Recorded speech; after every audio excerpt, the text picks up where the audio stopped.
حصريا على ألف ألف اف ام. الهبوب للأمير خالد الفيصل. الهبوب. هبت هبوب غربية تجتاح الأرض العربية، تجتث الأخضر واليابس لعيون الديمقراطية. غايتها دولة مدنية علمانية لا دينية، إلا الدولة الصهيونية لازم تبقى يهودية. أما الدولة الإسلامية هذه دولة إرهابية، أما تتغير سلميا أو بالقوات الحربية.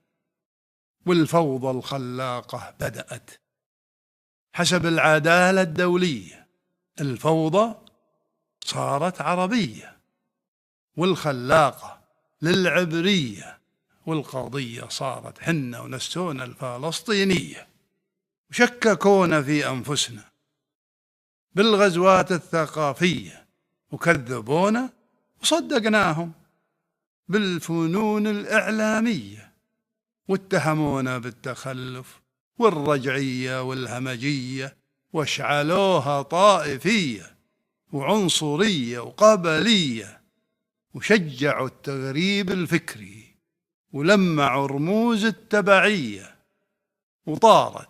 وطارت عربانك في العجة تهتف حرية حرية.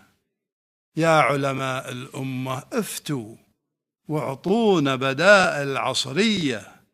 الآخر فصل تشريعه على القيمة العلمانية، ونقلناها بكل سذاجة وسميناها تنويرية. وين العقل؟ وين الحكمة؟ وين الغيرة الإسلامية؟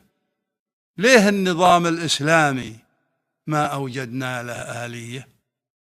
الدستور كتاب الخالق، والمنهج سنة نبوية، وعلينا نثبت للعالم إن رسالتنا أبدية.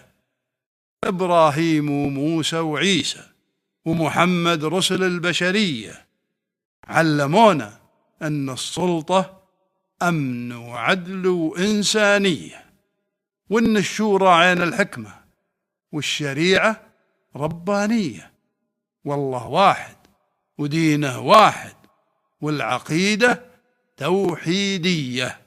ليه وليه وليه وليه كل نكفر منا خوية؟